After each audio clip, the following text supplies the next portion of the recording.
I'm Joel the Landlocked Sailor, and today I'm here with nearly 1.5 yards of boomstick. This, of course, is the Ross Mark III. It comes in at 4 feet 2.5 inches plus bayonet.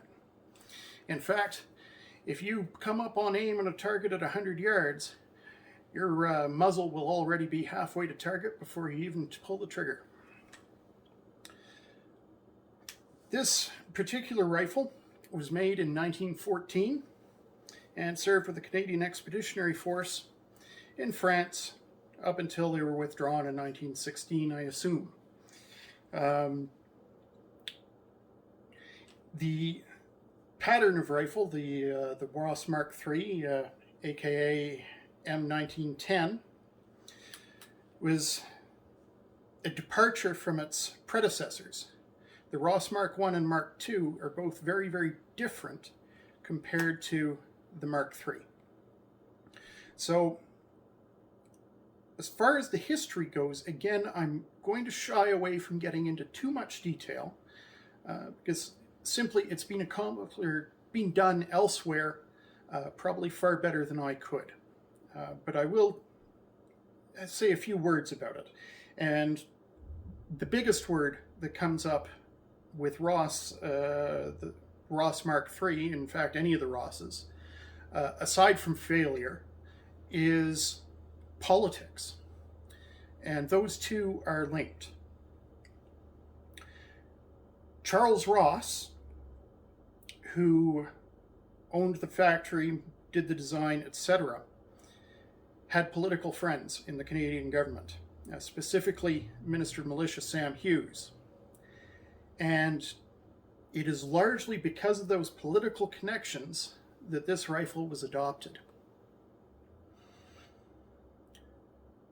The Canadian government first started looking for home production rifles because of the Boer War and there being a shortage of rifles amongst Imperial troops. And of course, Canada did send a contingent to South Africa. Because of that, the Canadian government started looking at having rifles produced in Canada, and amongst other initiatives that were or I won't say initiatives that were, no, initiative's the wrong word, options that were explored. One of those options was having Birmingham Small Arms build a factory in Canada to produce Lee Enfields. It's unfortunate that that didn't come to fruition because the Lee Enfield is, simply put, a much better product. And I offer as proof of that the fact that Canadian soldiers, whenever they had a chance in the mud of France and Belgium, would discard their Ross rifles if they could get their mitts on an SMLE. It's often said that in World War I and prior to, the Germans developed a hunting rifle. The Canadians developed a target rifle, and this did extraordinarily well at Beasley. And the British developed a battle rifle. And certainly that seems to be borne out in their various performances in the trenches. Certainly the at Mons in 1914 with the heavy sustained rifle fire from the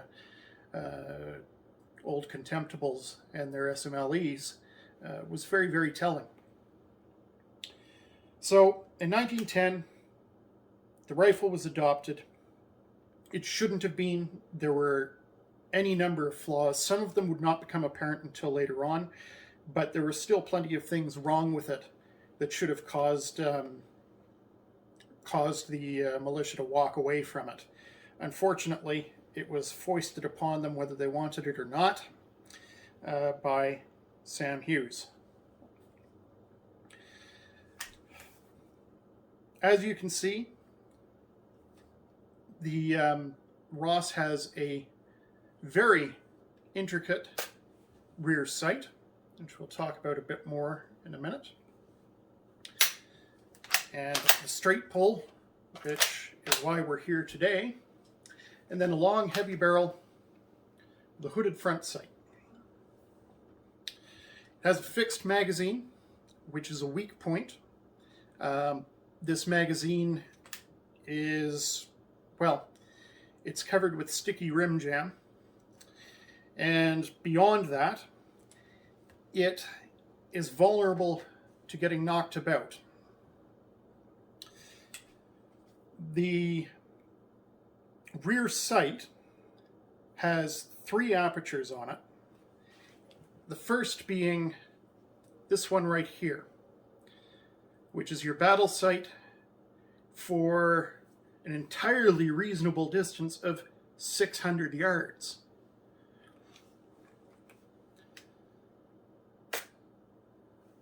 Then have 2 more apertures. One on top here is actually a semi-aperture, I should say. It's open on top, same as the battle sight. And then a 3rd aperture on the bottom. And these again are for extreme distances. The small one on the bottom, if I remember correctly, is set to 300 and the top to 1,000. I'll correct that on the screen below if I'm in fact wrong. I unfortunately left my note upstairs. The safety is right here next to the cocking handle. It's a handy little tab, easy to operate with a thumb. You have fire when it's to the rear, safe when it's pushed forward, and when it's on safe, the bolt is locked in place. On this side of the rifle, you have this tab here, which performs 2 functions. The first, when in this position, the halfway point, hopefully you can see that okay.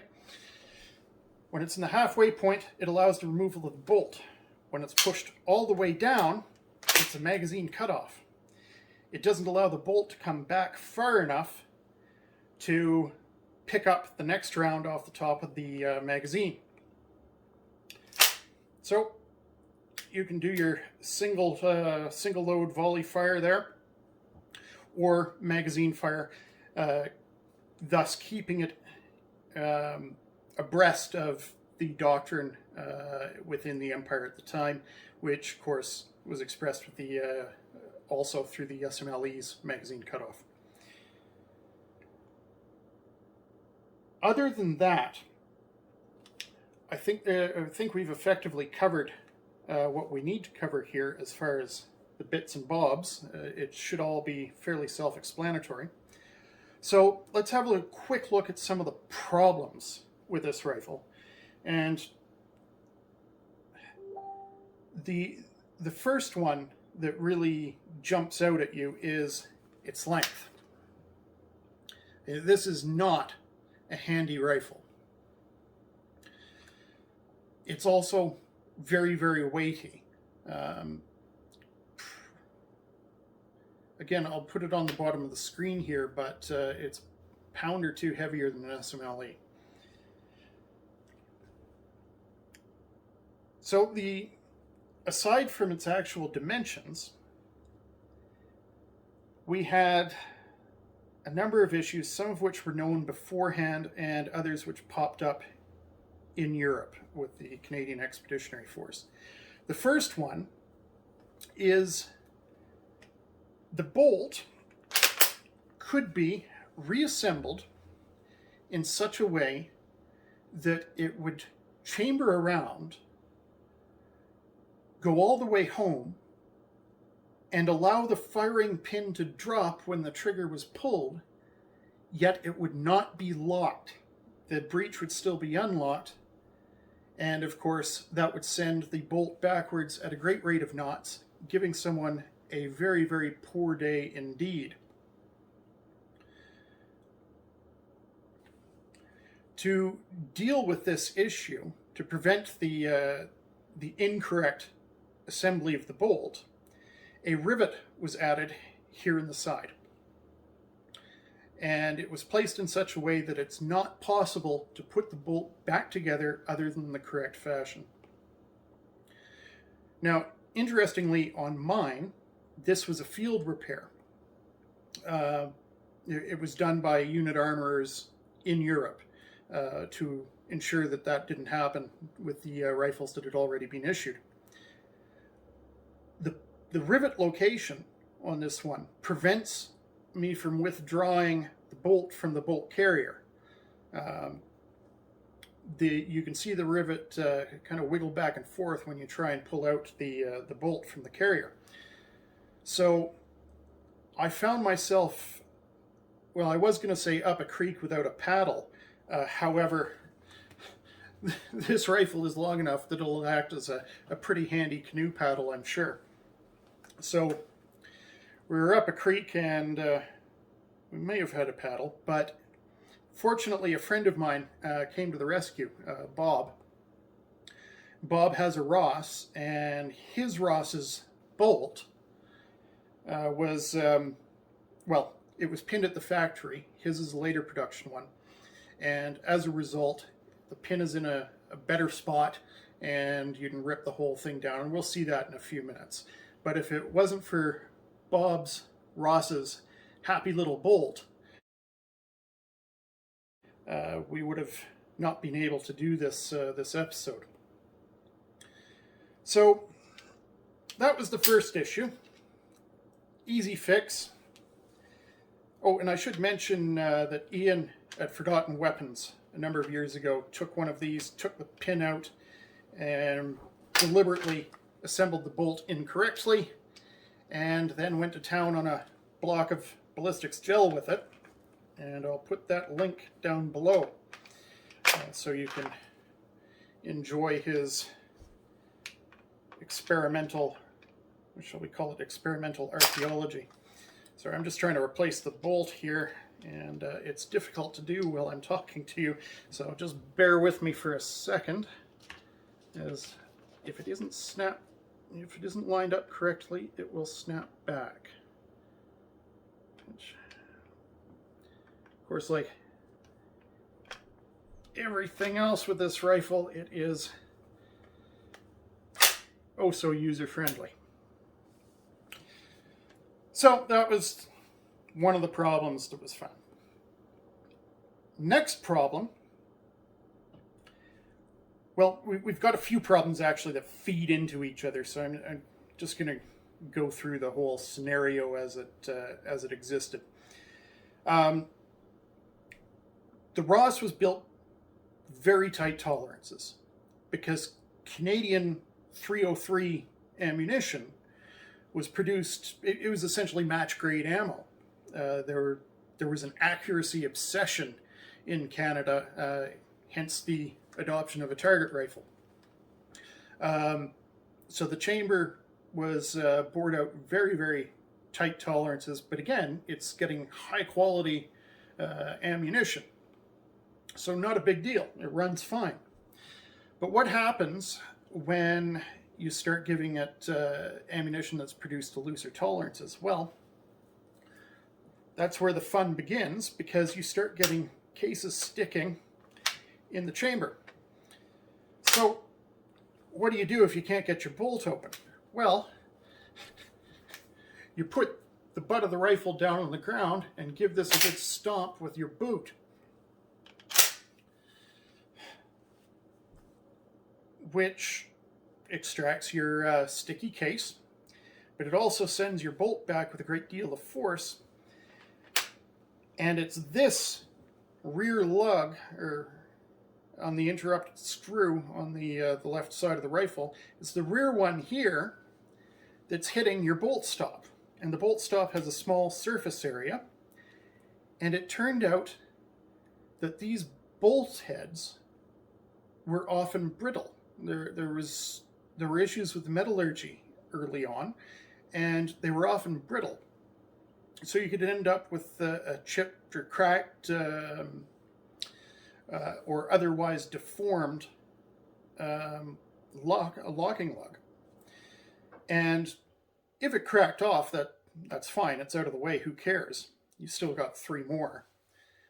But if it is somehow bent, if it's not in its proper shape, Well, then you ram home another round,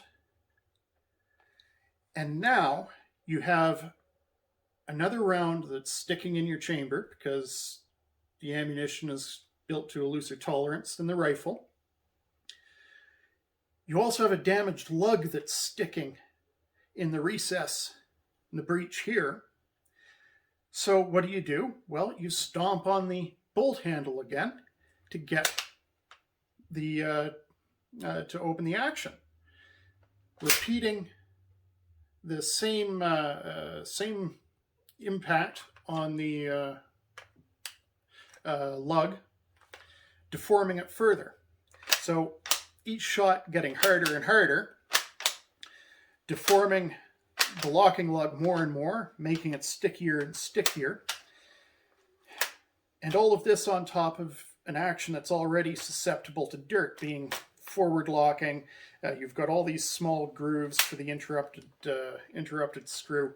So yeah, it's quite susceptible to dirt to begin with. So dodgy ammo, less than ideal conditions, improperly hardened bolt head, too small a surface area on the bolt stop, and all of a sudden you have a whole bunch of rifles jammed up solid. And the reality of this rifle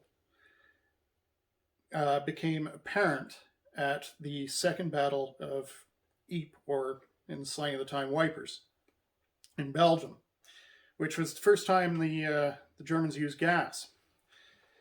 The Canadians held out. And they held the line in the face of this German attack. Wetting handkerchiefs, sometimes with urine, and covering their faces with them against the chlorine gas. But the rifles presented the Canadian soldiers with an added adversity in the battle. And, frankly, the adoption of this rifle was criminal. It had no place on the battlefield. And that became very, very apparent at Second Ypres. However, because it was political, the reality of the rifle didn't matter. Sam Hughes insisted that there was nothing wrong with it, and it was kept in service all the way till the middle of 1916. Canadian soldiers were threatened with significant punishment if they swapped out their Rosses for SMLEs when they found one lying around. But they kept doing it because their lives depended on it. Now there's yet another issue here. Actually, I should explain how they solved that. They, of course, fixed the metallurgy problems on the bolt, increased the bolt stop surface area, but they, most importantly, drilled out the chambers to a looser tolerance. And you can tell that the ones that were done on the field are marked LC for large chamber. And at the end of it all, these rifles were actually running fairly well. They are still not a patch on the SMLE, and we'll see that as we go through this series. They were continued to use for marksmen, but after middle of 1916, they were withdrawn from frontline service, relegated to training, and often I think there some were given to the Royal Navy for HMS Canada's small arms locker. That's only a few hundred. A lot of them were given to Britain in exchange for SMLEs, and the British used them for second, third line duties. They never went to the front. Having said that, they were used for designated marksmen and snipers because it is a very accurate rifle for the time. There is one more problem I'll bring up that isn't talked about very much, and that's the sticky question of rim jam. When you have a charger loaded in the in accordance with the manual, where you have down, up, down with the rims. So this rim is under this guy's rim, as is this one. These two sit on top of their neighbors. So down, up, down, down. When it's loaded in, or the Charger set up in this way, this rifle hates to be charged from. It absolutely hates it. And you'll see some video later on I took at the range of me fighting with these damn things. If you set your Charger up in the way that people often do for the Mosin, or even how the M95 one is deliberately designed, where the top one is on top of the next rim, is on top of the next, and the next, it'll work. But if you take a Charger that's set up in the standard way for Lee Enfield, this thing's going to hate you for it. Part of the problem is the magazine itself being single stack. It's very, very tight. It doesn't allow any real wiggle room for the cases to get around each other. Another part of the problem is you're not loading it on a straight line. Your Charger guide here on the bridge, it's off to the side. You see that? So you're actually loading it on an angle, and that's to make room for the screw on the sight here. I should also mention that the stroke on the bolt is actually quite long. So if you're up on aim, you're going to have to move your head or you're going to end up with bruised cheeks. Now, I'm being very hard on this rifle. There are many people who take a slightly rosier view of it. But the reason I'm being hard on it is it was rejected by the men that had to use it. And they know better than any of us. They had new rifles in the mud of Belgium, and they failed miserably.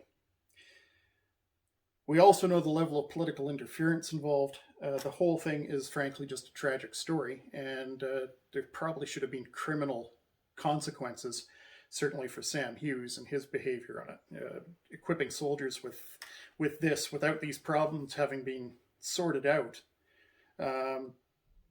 was absolutely ridiculous, and most of them were at least known to some extent ahead of time.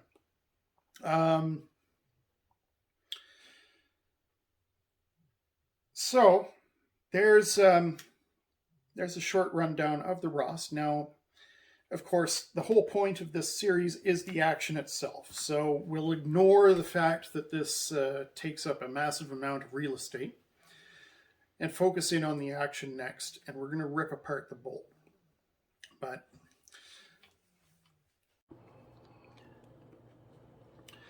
so to disassemble, the first step is to take the extractor off.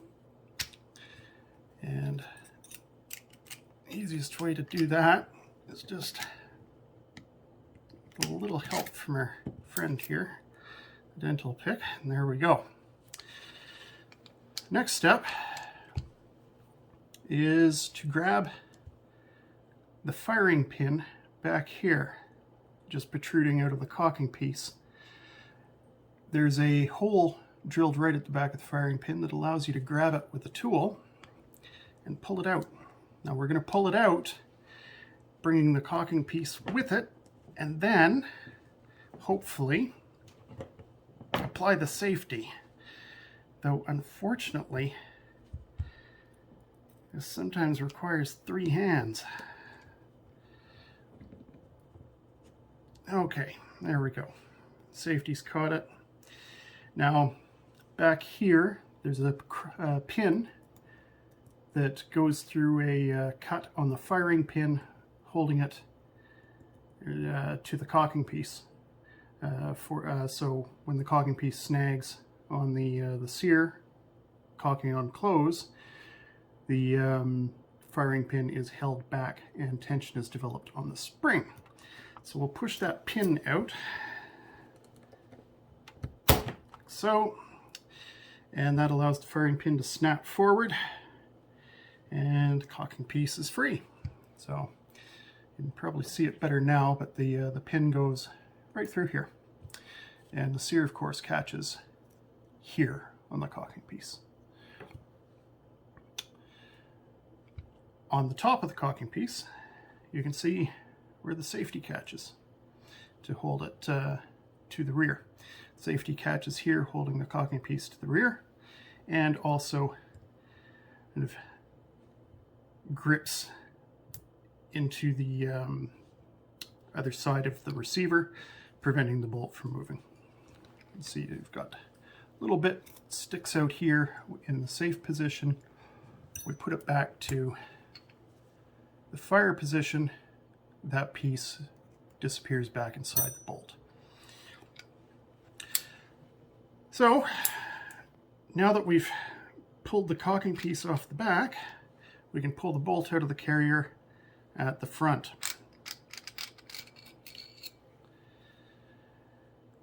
The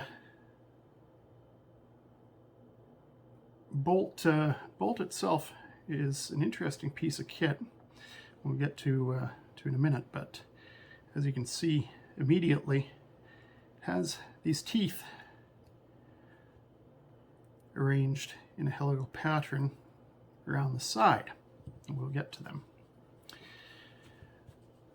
To take the firing pin out, you need a Lee Enfield firing pin tool, removal tool, and you simply unscrew. Of course, the firing pin is under a bit of spring tension, so just mind you don't send it flying across the room. Having said that, I'm not going to pull it out. I don't need to explain this. Just know that it's held in the back here with a retaining piece that screws in, and of course the spring is inside the bolt body. And there you can see it's under tension. So, how does it work? Well, first off, you have the locking lugs here. 4 on the one side, 3 on the other, allowing the extractor to take up position here on top. And they act as an interrupted screw, same as the breech on an artillery piece, and they lock vertically. So actually we'd start off like so, and as we push forward, it would lock. Oh, hi. How are you? I'm doing okay.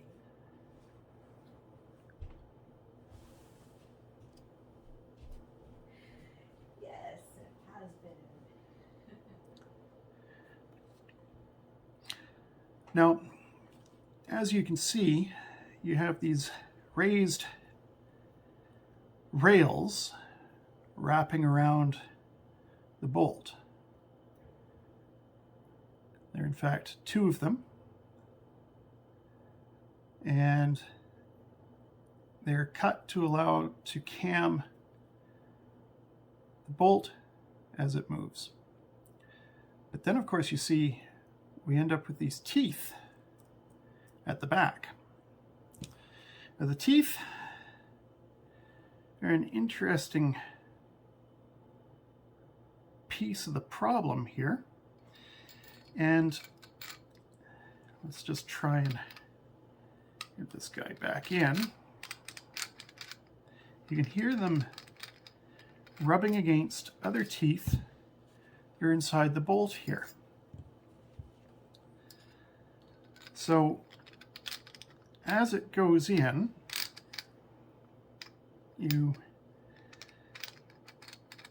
have the teeth working with the teeth inside the bolt.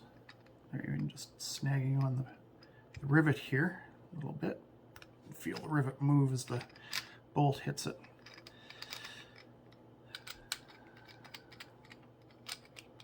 So the real question is, what are these teeth doing? there is no straight portion mimicking this part of the rail on the bolt inside. It's very, I don't think we'll be able to see this on camera, but you have these two, make that 3, 4 series of teeth cut in the same pattern inside the bolt carrier.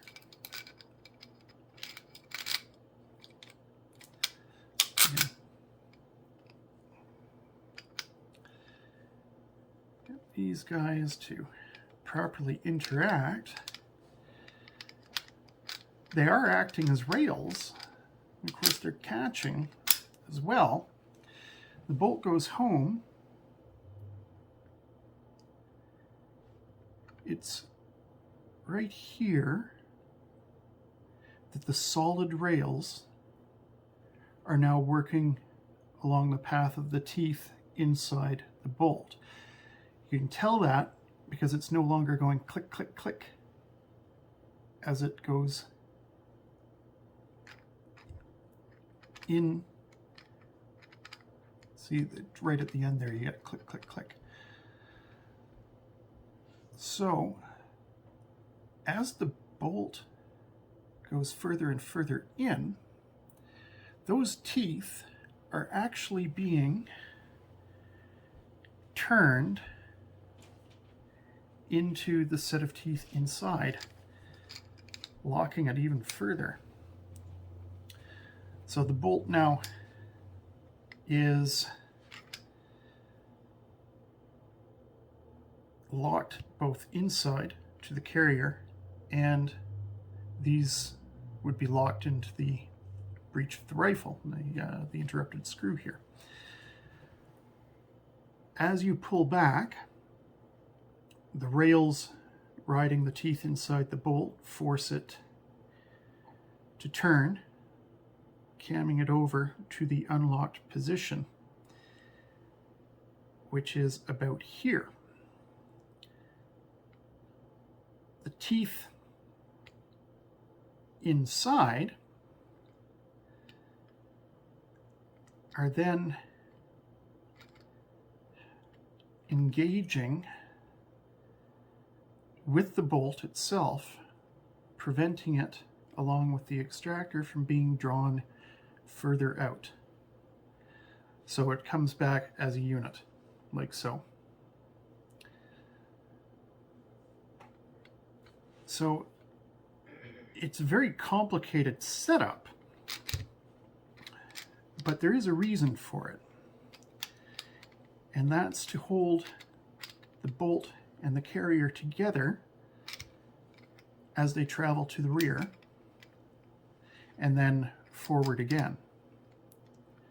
Excuse me here, and just get that line back up. So coming back, the teeth are holding the bolt like so. Now going forward, we go back to the breech, the bolt stops, at which point the camming surfaces inside the bolt carrier and on the bolt start working to turn the bolt 90 degrees into the locked position. Let's assume the round is now fired, and the operator then goes to open the bolt. He will pull back on the bolt,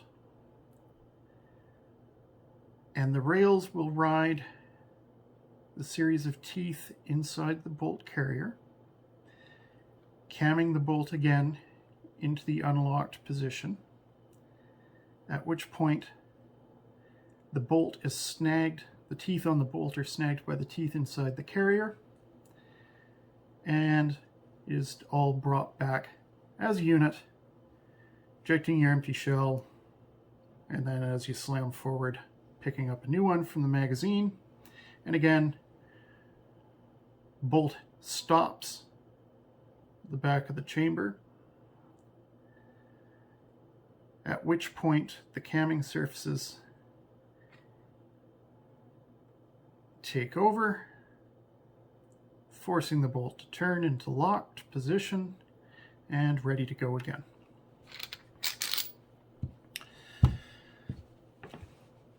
Now you can see, if you remember,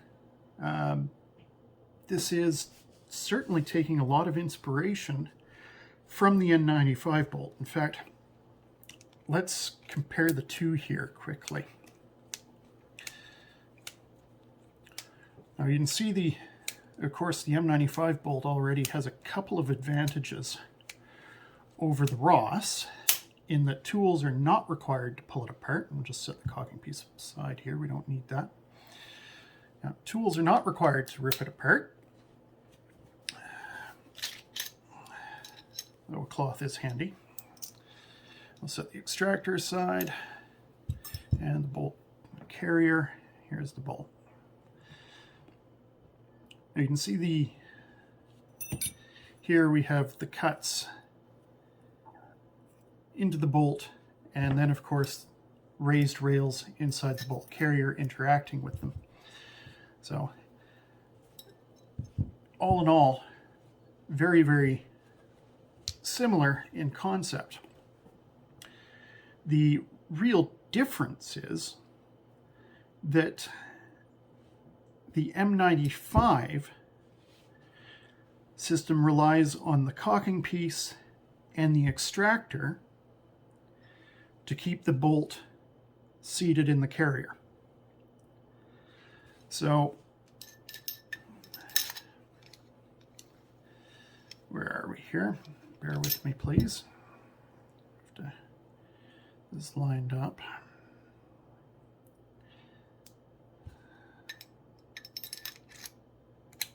There we go. So the caulking piece, sorry, not the caulking piece, the extractor, if I've got the right one here, I do now. The extractor is hooked on over the lug on the right hand side of the bolt, and of course it goes into the bolt body. And there's actually a piece here to accept it, to hold everything together as it travels rearward. It would now be, the extractor would now be caught in this position. Where are we here?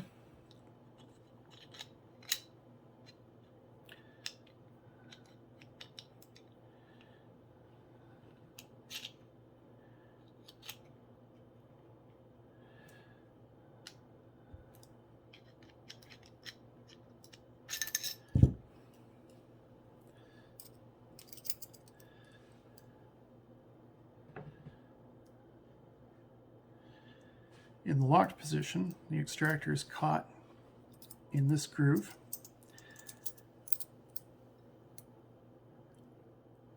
And then, in the unlocked position, when the bolt has turned, the extractor is instead secured by the lug forward here. And of course being hooked on over the rim of the bolt. So that's how the bolt is secured in the bolt body on the M95. And it's not allowed to pull out the front, wrong one, because of course it has the caulking piece screwed to the back of the firing pin. So, camming surfaces inside the bolt carrier and on the bolt working together. Teeth used to further secure the bolt to the carrier on the Ross, whereas the M95 uses a more simple system of the extractor and caulking piece holding it in the carrier. So, the M95, I think, is a much better system in its design here, is, as you can see, there are no tools required. There are no tools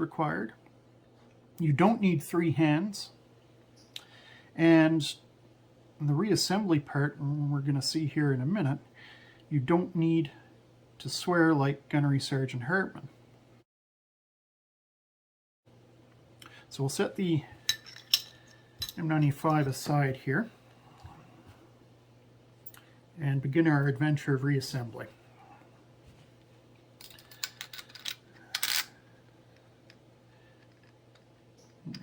Nope, wrong way. This is really a matter of playing with it until you find the sweet spot.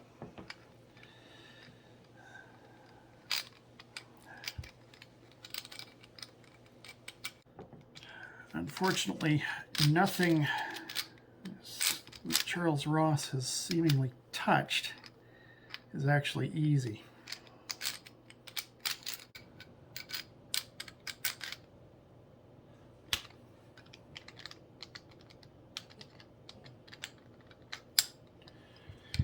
Okay, there we go.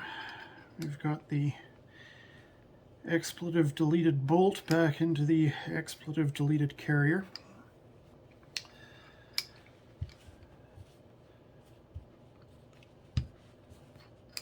Now is the terribly fun part. What we'll have to do again is hook onto the firing pin. First we put the caulking piece back,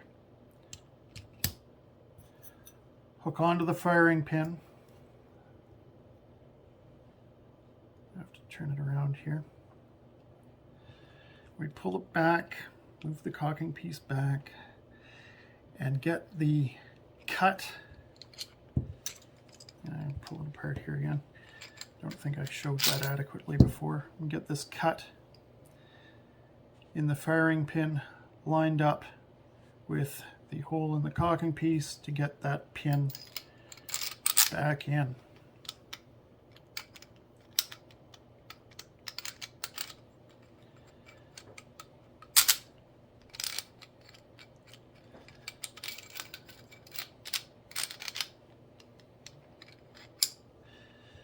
So,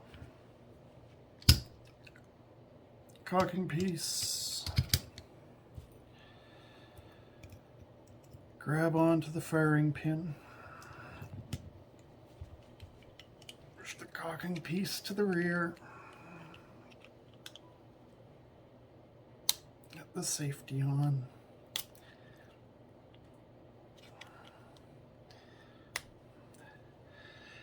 Safety's on. Now it becomes a matter of playing with it to get this pin back in. I find it just honestly easier to do that with the safety off at this point, because you're going to have to kind of move back and forth here to find where it wants to be. And there we go. So with the pin back in, we have a solid unit again.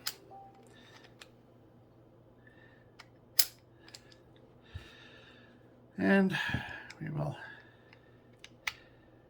now put the extractor back on.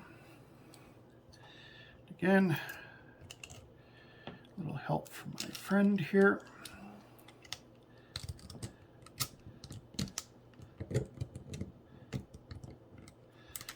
There we go. Extractor's back onto the bolt and the bolt head, and there we go. So there we have the Ross bolt. And you can see it's quite a complex piece of work compared to the M95. The M95, again, requiring no tools, doesn't need 3 hands, doesn't require a lot of swearing to assemble and disassemble. The Ross bolt, on the other hand, has come up with a very elaborate solution to retaining the bolt in the carrier as it travels forward and backwards, with this completely unnecessary set of teeth on both the bolt and in the carrier that secure the bolt in this position inside the carrier. It would have been far simpler to have a slightly longer caulking piece with a flared end that you can screw and unscrew as per the M95. Now, I don't know if he was trying to get around a OEWG patent, but this is, you know, horribly complex. The interrupted screw for locking, of course, it gives you greater locking surface area, but it's not necessary. And now you have all this machining to do on the bolt head. You have all the extra machining to do inside the breech of the rifle. You could just have this. You don't need the teeth. There are other ways to secure the bolt inside the carrier, as we've seen. So, I think in the end, I'd say that this certainly from the end user's perspective, this was designed by a very sick mind indeed. It's a typical engineering department or engineer not giving consideration to what the end user is going to have to deal with, and in this case in very adverse conditions. So that's it for the Ross bolt. We'll carry on back with the rifle itself. So on that note, I think we should probably now just take a quick look at this this rifle on the range. You can see it in action. There's nothing really terribly special about it other than the monumental fight you'll see me having with Charger loading. So let's have a look at it in action.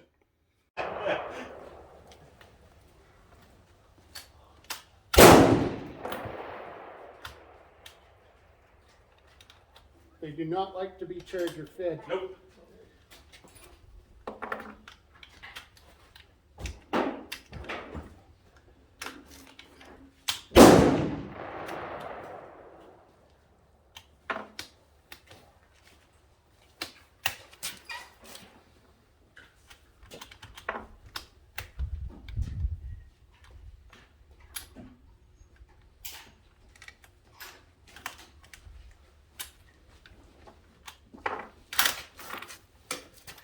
You want my spares?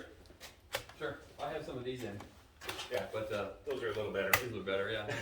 They're 122s. What? 122s. Yeah. That's what I'm used to. Doing what it should be doing.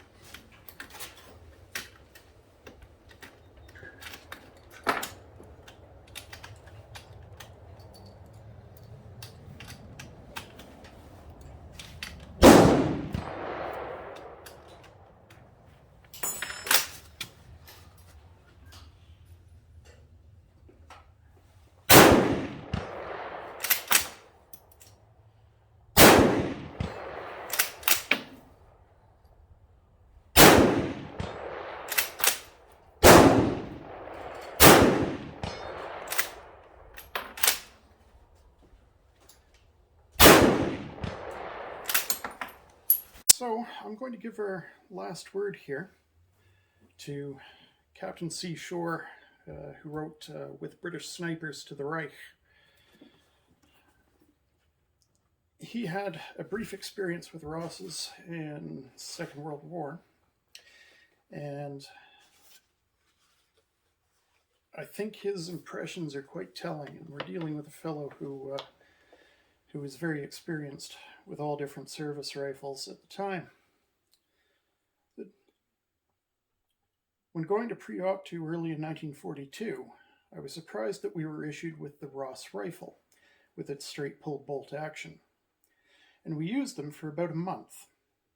Some of the rifles were not too hot, but the one issued to me was quite a good shooting job, and I did fairly well with it, although our shooting practices were very limited. There is no doubt that the Ross is a good target rifle. The King's Prize was won with a Ross in 1913 at Beasley. But it is hopeless for active service work. Its complicated bolt renders it susceptible to interference from dust, grit, and sand. So I think that is enough for today. Please like and subscribe, and hopefully we'll see you next time for the Swiss 1911 action, the L1911 Kayla 1911 rifles. So hopefully see you then. Please like and subscribe, and have a great day. Cheers.